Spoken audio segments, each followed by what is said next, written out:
대한민국 서울의 어느 길거리 매장. 제발 저희 손녀딸 좀 살려주세요. 제발. 이곳에는 머리가 희끗희끗하신 폴란드의 한할아버지가 6살쯤 되어 보이는 어린 손녀딸을 부둥켜 안고 다급하게 도움을 요청하고 있습니다. 하지만 무슨 일인지 매장 안에 있던 수많은 검은 머리의 사람들은 아무런 감정조차 없는 듯 쳐다보기만 합니다. 마치 서로 다른 세상에 사는 듯한 기이한 상황 속에서 폴란드 아버지는 심지어 한국으로 여행을 온 것을 후회라도 하는 듯한 모습을 보입니다. 그런데 잠시 후 폴란드 아버지는 충격적인 경험을 하게 되고 한국에서 그만 오열하고 말았는데요. 도대체 그에게는 무슨 사연이 있었던 것일까요?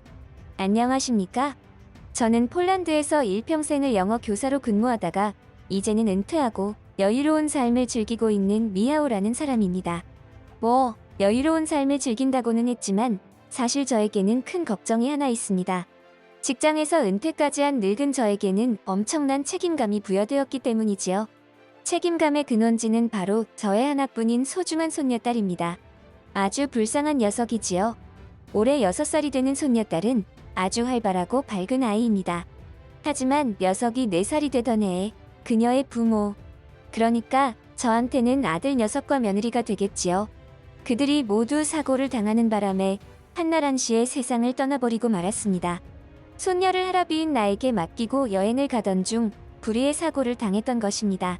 사고 당시 저의 아내도 그 차량에 탑승하고 있었던지라 졸지에 저 또한 말년에 고독한 신세가 되어버리고 말았습니다. 그래서 그때부터는 제가 손녀딸을 데리고 둘이 함께 살아가고 있지요. 처음에는 정말이지 너무나 힘들어서 스스로 모든 것을 포기해버리고 싶은 순간도 있었습니다. 하지만 그때마다 이 조그마한 손녀를 보며 그런 허튼 생각은 하지 않게 되더군요. 그때부터 다짐했습니다. 최대한 손녀딸이 성인이 될 때까지는 건강하게 잘 버텨보겠노라고. 그리고 손녀딸의 뒷바라지를 제대로 해주겠노라고 말입니다. 만약 저에게 그러한 일들이 일어나지 그랬더라면 아마도 그 소박한 꿈을 그대로 간직한 채로 하루하루 책임감을 가지고 열심히 살아갔을 것입니다. 은퇴하고 손녀와 함께 행복한 일상을 즐기던 저는 어느 날부터인가 기침이 잦아졌습니다. 감기에 한 번 심하게 걸린 적이 있었는데 그 때문인가 싶었지만 벌써 몇 달이 지났는데도 지금까지 기침이 끊이지 않고 있으니 서서히 불안해지기 시작하더군요. 평소 같으면 그냥 기침약을 사 먹고 말았겠지만 저 조그만 손녀딸이 작은 손가락으로 태블릿을 만지작거리며 한국의 아이돌 영상이나 노래를 시청하는 모습을 보니 건강에 대한 작은 방심도 해서는 안 된다는 생각에 결국 병원을 찾았습니다. 그리고 저는 그곳에서 모골이 송연해질 정도의 경험을 했지요. 미하오 씨, 폐 검사와 생체 검사, 그리고 영상 검사를 통해 판단하건대 폐암으로 판단됩니다. 3기에서 4기로 넘어가는 중증의 전이성 상태로 보여지는데 수술과 항암 치료를 병행하는 방법을 시도해 볼 수는 있겠지만 결과를 장담할 수는 없겠습니다. 의사에게 청천벽력과도 같은 말을 들은 저는 순간적으로 바보가 된 기분이었습니다. 그저 내가 죽는 건가 하는 생각과 내가 죽으면 저 어린 손녀딸은 어떻게 하지 하는 생각뿐이었지요. 솔직히 저는 최악의 경우 폐렴은 아니겠지 하는 생각으로 방문했던 것인데 느닷없이 폐암이라니. 그것도 이미 진행될 대로 진행되어 수술받아도 확률이 낮은 상황. 저는 선택을 해야 하는 상황이었습니다. 어린 손녀를 두고 어쩌면 마지막이 될지도 모를 수술대에 오를 것인가. 아니면 이대로 죽음을 받아들이고 홀로 남을 손녀를 위해서 최소한의 방어막을 만들어 둘 것인가. 솔직히 말씀드리자면 저는 죽고 싶지 않았습니다. 살고 싶었지요. 어린 소녀를 책임진다는 책임감을 떠나서라도 저는 살고 싶었습니다. 다 늙어서 주책이라고 할지도 모르겠지만 그게 저의 솔직한 심정이었습니다. 이런 할아비의 마음을 아는지 모르는지 손녀딸은 오늘도 한국 영상을 들여다보며 해맑게 웃고 있었습니다. 아직 전쟁도 끝나지 않은 분단국가 한국이 저리도 좋을까? 거기가 얼마나 위험한 곳인 줄도 모르면서 제가 평상시에 손녀에게 자주 하던 말입니다. 한국에 놀러 가자고 때를 쓴 적이 종종 있을 때마다 하던 말이지요. 그렇게 병원에서 집으로 돌아와 어린 손녀딸을 보며 앞으로의 계획을 고민하고 있을 때였습니다. 태블릿을 가지고 놀던 손녀딸은 저에게 말했습니다. 할아버지, 우리 한국 여행 가요? 한국에 맛있는 거도 엄청 많대요. 네? 앞으로 말 잘 들을게요. 할아비의 마음도 모른 채 해맑게 웃으며 한국에 여행 가자는 손녀딸을 보자니 어쩌면 저의 고민이 부질없는 것이었구나 하는 생각이 들었습니다. 평소 같았으면 분단국가니 위험하니 하면서 각종 핑계를 대며 안 된다고 딱 잘라서 말했을 저였지만 이번에는 달랐습니다. 그 길로 저는 한국행 비행기 티켓을 예매했고 손녀딸과의 한국 여행을 준비했습니다. 손녀와 저는 아주 해맑고 밝은 모습으로 행복한 웃음을 띠면서 여행을 기다렸습니다. 어쩌면 저에게 있어서는 마지막이 될지도 모를 여행을 말입니다. 한국에 도착한 저는 솔직히 눈이 번쩍 뜨이는 느낌이 들 정도로 놀랐습니다. 평생을 폴란드에서만 살았고 일 때문에 미국을 몇 번 방문했던 적은 있었지만 한국은 처음이었는데 언론에서 비추어지는 한국의 모습들만 생각하던 저는 제가 제대로 찾아온 것인가 하는 의심이 들 정도였습니다. 분단 국가라는 위험 요소가 있기는 했지만 그에 비해서 너무나 화려하고 최첨단 형식의 공항 시스템에 제 눈을 의심했습니다. 게다가 공항에 내려서 호텔까지 이동하는데 얼마나 간편하고 빠르게 이동이 가능하던지 이렇게 교통 인프라가 잘 갖추어진 곳이 있다는 게 놀라웠습니다. 폴란드에서 미국을 왕복하며 몇 번 겪었던 공항에서의 노숙 상황이 떠오르며 한국과 비교되는 순간이었습니다. 이거 완전히 언론은 믿을게 못 되는구나. 역시 직접 겪어봐야 하는 거야. 라는 생각을 하지 않을 수 없었죠.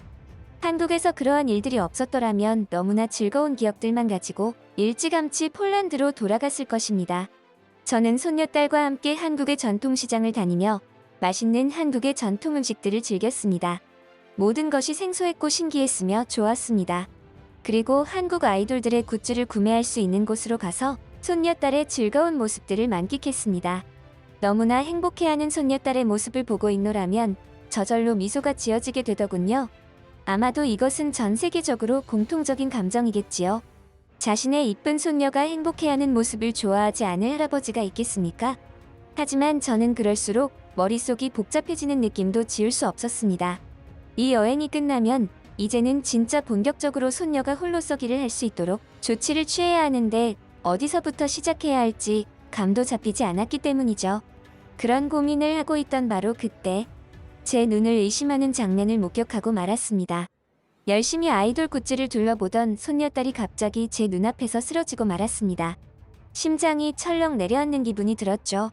활발하게 뛰어다니던 녀석이 갑자기 기절이라도 한 듯 의식이 없이 쓰러져 버리자 제 머릿속도 하얗게 백지 상태가 된 것 같았습니다. 그저 한 가지 생각밖에는 나지 않았죠. 손녀를 무조건 살려야 한다는 생각. 저는 다급하게 주변 사람들에게 도움을 요청했습니다. 한국말을 하지 못했던 저는 영어로 주변 사람들에게 도움을 요청했죠. 아주 다급하고 서글픈 요청이었습니다. 하지만 제 주변에 있던 그 누구도 저의 도움에 응하는 사람은 없었습니다. 그저 무심하게 바라보고만 있었죠.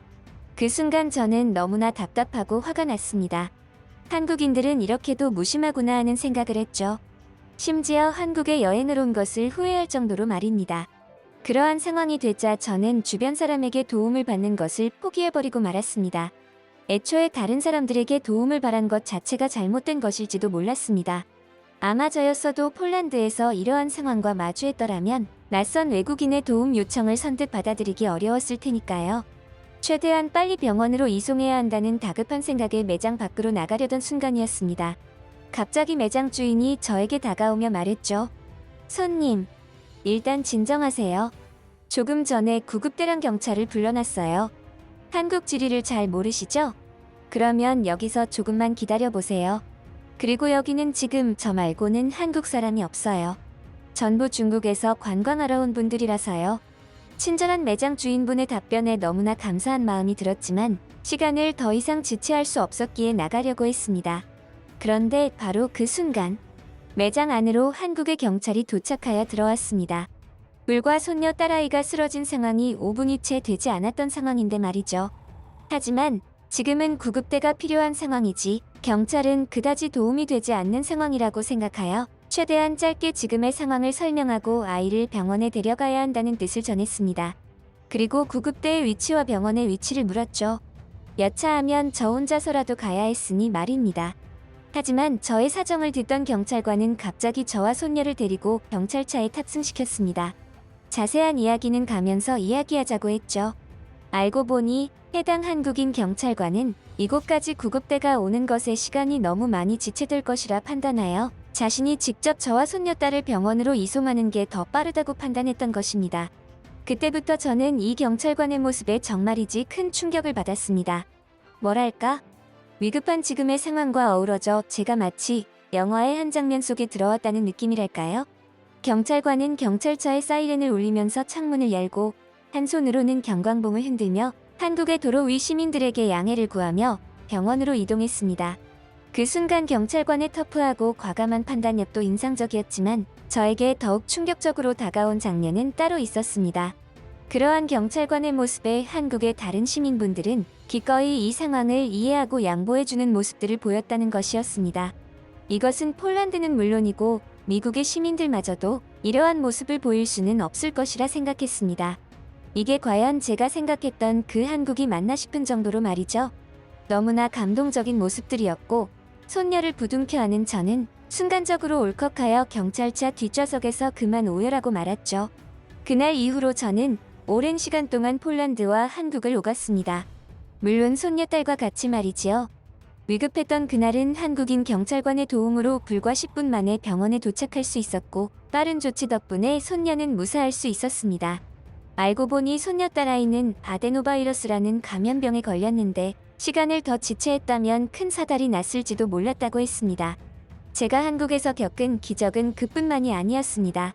손녀딸의 치료는 금방 끝이 났지만 한국의 의사는 오히려 저를 유심히 살피더니 손녀딸의 치료를 기다리던 제가 잦은 기침과 가슴의 통증을 느끼는 것을 보고는 갑자기 폐 쪽에 검사를 해보시라는 말을 했습니다. 그 소리를 듣고 처음에는 한국에 이런 명의들이 있구나 하는 생각에 깜짝 놀랐습니다. 기침하는 것만 보고 제가 폐암에 걸렸으리라는 것을 지레짐작하다니 말입니다. 그래서 제가 폐암에 걸렸다는 이야기를 해주었고 이미 말기로 넘어가는 시점이라 사실상 포기를 한 상태라는 말까지 했습니다. 그랬더니 글쎄 한국 의사 선생님이 뭐라고 하는 줄 아십니까? 요즘에는 사기여도 생존율이 높고 지속해서 좋은 약들도 나오고 있는데 왜 그렇게 일찍 포기를 하시냐? 손녀딸 오래오래 보셔야 할 것 아니냐며 오히려 저에게 치료를 적극 권하는 게 아니겠습니까? 그래서 제가 어떻게 했을까요? 저는 사실 제가 한국에서 이런 일들을 겪게 될 줄은 정말이지 상상조차 하지 못했습니다. 저는 그 의사 선생님의 말대로 한국에서 치료받기로 했고 수술과 항암 치료를 병행하며 현재도 회복을 진행 중입니다. 아직 완치 판정을 받은 것은 아니지만 시간이 지날수록 좋아지는 게 느껴지니까 요즘에는 정말이지 살맛이 나는 느낌입니다. 이 상태라면 어쩌면 제 손녀딸이 성인이 될 때까지는 버텨주지 않을까 하는 기대감이 듭니다. 정말 진심으로 감사드립니다. 한국의 의사 선생님, 그리고 한국의 선진 시민의식을 지닌 시민분들,